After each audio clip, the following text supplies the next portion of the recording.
সরকার বাজেয়াপ্ত করে যদি নিয়ে নিত, বাকি জীবনটা আমি ভিক্ষা করে খেতাম, তাহলে মনে আমার দুঃখ হতো না যে কটা দিন আর ভিক্ষা করে চালিয়ে দেবো, ধুলিয়ান বাজারে ডাক মালায় ঘুরে ঘুরে ভিক্ষা করে চালিয়ে দেবো।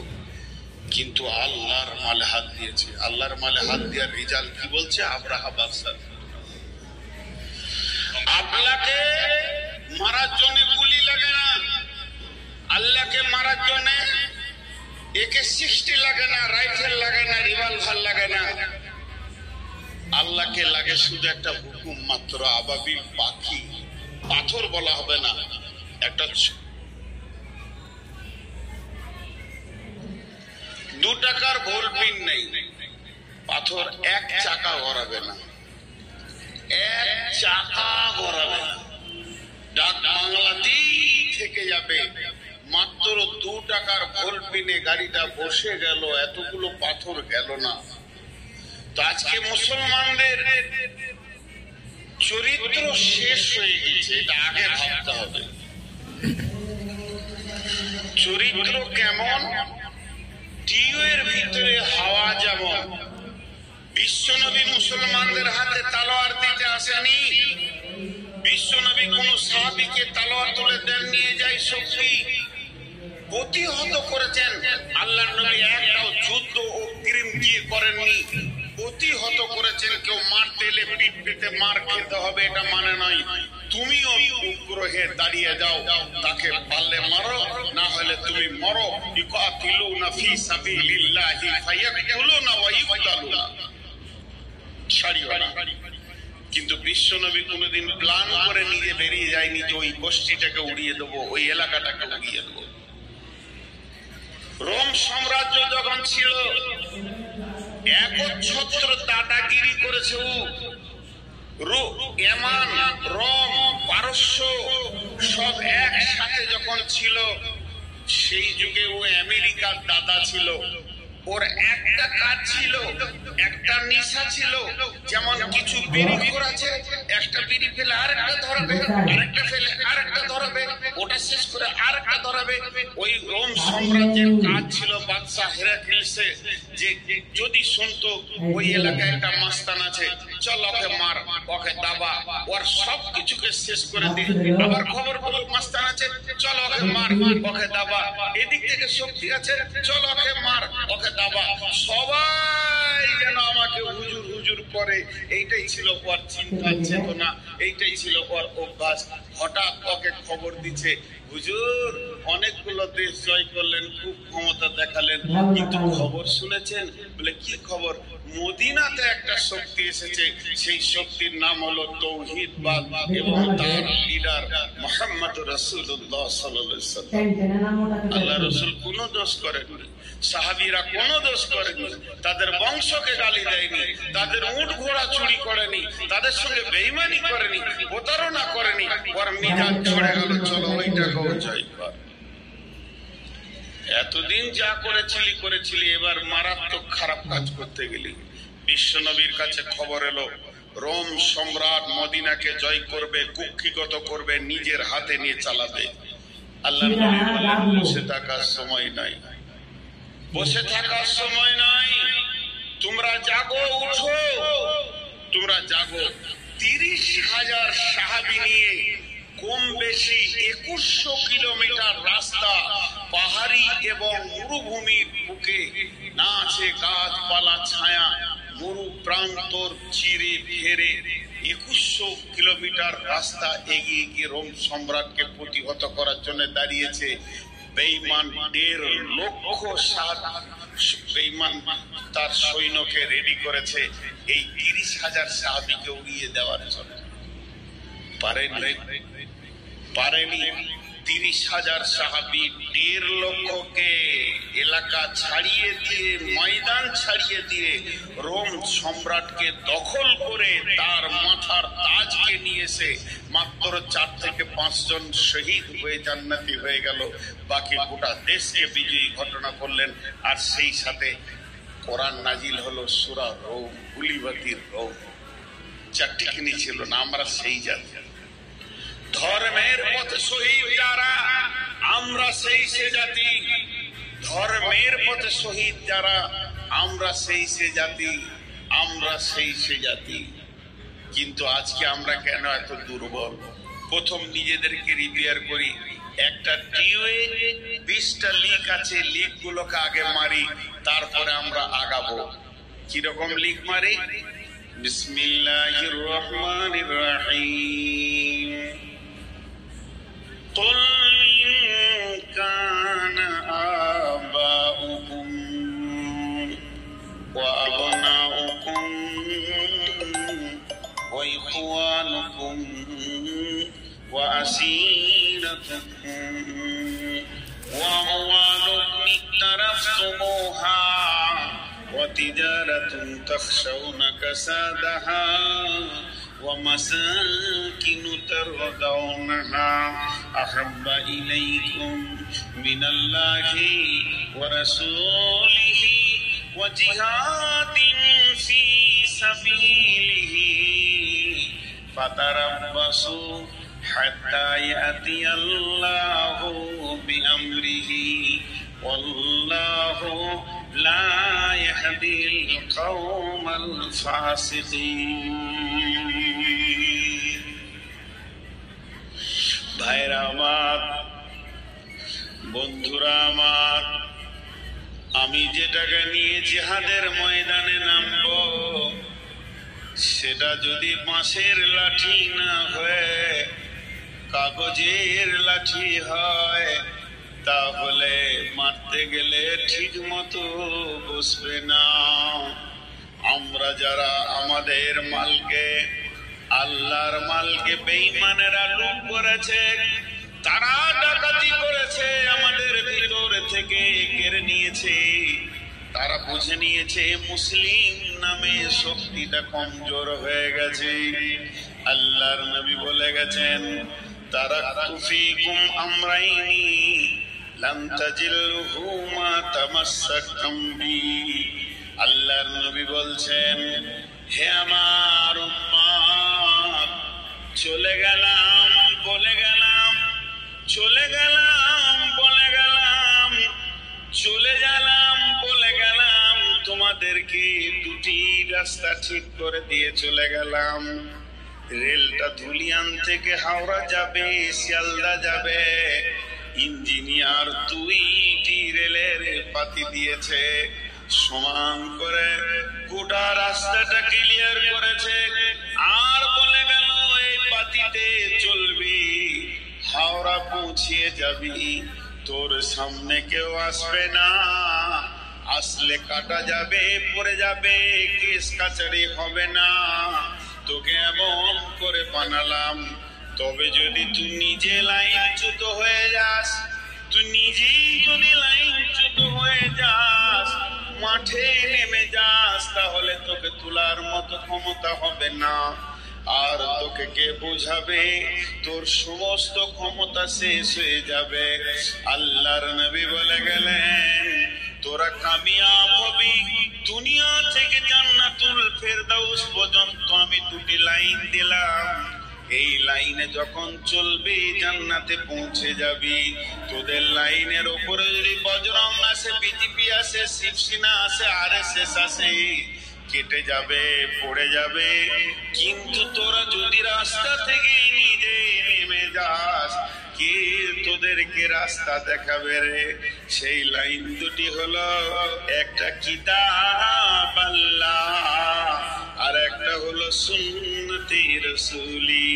তোরা আল্লাহর কিতাবকে ধরে থাক, আর রাসূলের সুন্নতকে ধরে থাক।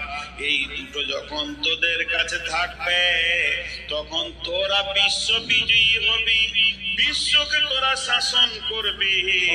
এটা আল্লাহ বলছেন।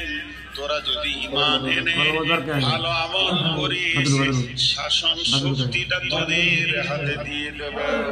তবে শুনেলে, তোরাই যদি নিজে লাইনচ্যুত হয়ে যাস, তাহলে তোদেরকে কে ফিরিয়ে আনবে?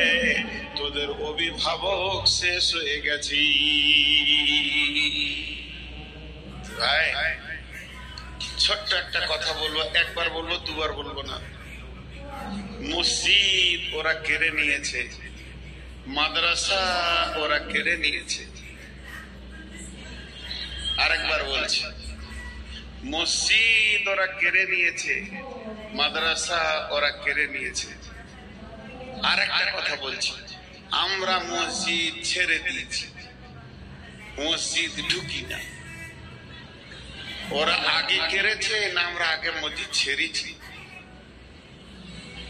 কথাটার উত্তর দেন। আমি ভুল বললে জুতোটা আমার মুখ বরাবর মারেন। আমি ভুল বলে পুরে এলো আপনার জুতাতে একটা চুমা দিব। আমরা আগে মসজিদ ছেড়েছি।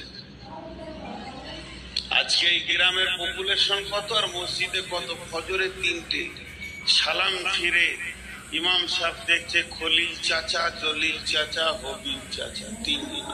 দুটো আবার প্যারালাইসিসের রুগী, একটা অ্যাজমার রুগী, সারা রাত ঘুম হয় না। 3 জনাতে এসেছে। হাত থেকে এমনি যায়নি।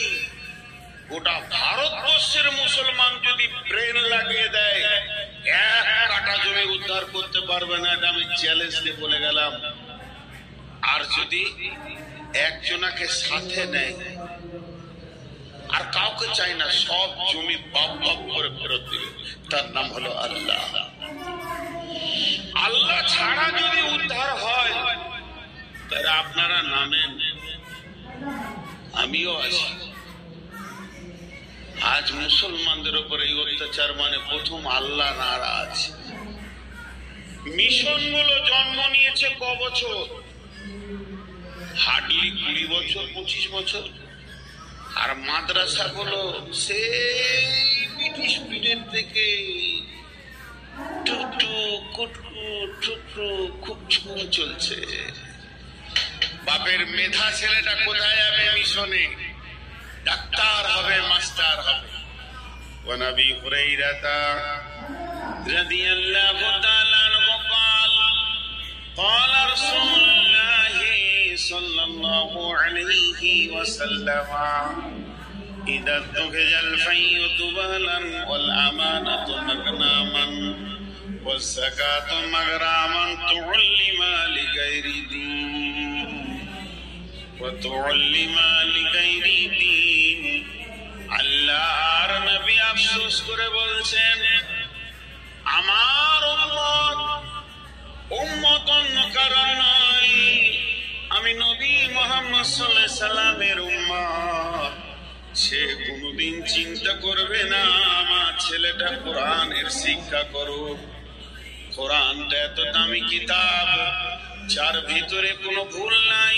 প্রতিদিন সকালে কোরআন আপডেট হয়ে যায়। যেমন যেমন জামানা আসবে, কোরআন তেমন তেমন কথা বলবে। সেইটাকে পেছনে ফেলে দিয়ে বাপ মা ছেলেকে সুদের অঙ্ক শিখাবে, বিকম করাবে, এমকম করাবে। সবাই ভাবছে আমার ছেলে ডাক্তার হোক, তাহলে রুগী হবে কে? এত ডাক্তার হবে তো রুগী হবে কে? পেছনে দেবে ইংলিশ শেখাবে, চ্যানেলে শিক্ষার উপরে মানুষের মিজাজ চলে যাবে। মাদ্রাসায় ছেলেকে পড়াতে গিয়ে যাকাত খাওয়াচ্ছে, ওসর ফিতরা খাওয়াচ্ছে, বাইতুল মাল খাওয়াচ্ছে। মা বাপের কোনো চিন্তা নাই। ওই বাপে যদি আমি পকেট থেকে 100 টাকা বের করে বলি যাকাতের টাকাটা লেন ভাই, নিবে না। কিন্তু ছেলেটাকে মাদ্রাসায় যাকাত খাওয়াবে। আর একটা বেটাকে ইংলিশ মিডিয়ামে দিয়েছে, 2 নম্বরের কারণে ফেল করেছে, সেটাকেও ক্যাপাসিটি করেছে ওই আপনার কিনা মিশন আল্লাহ। বাপ যখন গোপনে বলছে 50,000 60,000 সেক্রেটারিকে দিব, ছেলেটা নেন। এটা তো গেল মাসে 20,000 টাকা মাস দিয়ে ছেলেকে পড়ালো। যখন রেজাল্ট বের হচ্ছে পশ্চিমবঙ্গ জুড়ে, গোটা পশ্চিমবঙ্গে স্কলার কে হয়েছে? ইট ভাটার কুলির ছেলে। যার বাপ কোনোদিন প্রাইভেট পড়াতে পারেনি, বাড়িতে বসে বসে বাপের সঙ্গে ভাটা ইট বুইয়েছে, ওই ছেলেটা পশ্চিমবঙ্গে স্কলার হয়ে গেছে, আর এই মাসে 50,000 টাকা খরচা করেও পারল না। আল্লাহর নবী বলছেন তোমার ছেলে কোরআন জানে না। এখানে যতগুলি মুসলমান আছেন, অত্র এলাকায় যারা ইমানদার আছেন, আল্লাহর হস্তে বলেন মসজিদে কতগুলো পাওয়া যাবে, মসজিদের বাইরে কতগুলো পাওয়া যাবে। ওরা মসজিদ কারেনি, বরং আমরা মসজিদ ছেড়েছি। আমরা যদি 100% মসজিদে যেতাম, ওদের কোনদিন ক্ষমতা হতো না এদের কাছ থেকে মসজিদকে কেড়ে নেব। মসজিদ বিল্ডিংটার উপরে মহব্বত করে কি করবেন? ইবাদত তো মসজিদের নয়, খালি আবুদু রব্ব হাযাল বাইত। তোমরা ইবাদত করো এর মালিকের, এই ঘরটার মালিকের ইবাদত করো। ঘরটা তো ইবাদতের জায়গা, কিন্তু মসজিদকে মহব্বত করলে আরশের নিচে ছায়া পাবেন বটে। তবু ওই ঘরের মালিকের ইবাদত করে। আজকে যদি বলি নতুন মসজিদ বানাবো, এই গ্রামের লোক কোটি টাকা ঢেলে দিবে, যে নামাজ পড়ে না সে দিবে, যে জুয়ারি সে দিবে, মাতাল রড দেবে, আর সুদারু সিমেন্ট দেবে। মসজিদ পাকা হয়ে যাবে, মাল মাজাক হয়ে যাবে। কিন্তু মসজিদটা যে জন্য বানানো হলো, এই জন্য মসজিদে কাউকে পাওয়া যাবে না। বিশ্ব নবী বলছেন আমার উম্মতকে যখন দুটি রোগে ধরবে, তখন আমার উম্মত এত দুর্বল হয়ে যাবে, যারা দুর্বল তাদেরা এদের ওপরে ছুরি ঘোরাবি। সেই রোগটার নাম ওহান। মা ওহান ইয়া রাসূলুল্লাহ। ওহান কাকে বলে? হুব্বুদ দুনিয়া কারাহিয়াতিল মউত। পৃথিবীর মহব্বতে পাগল হয়ে ঘুরবে মানুষ। আল্লাহ বলছেন চলো কাগজ কলম নাও, অঙ্ক করো।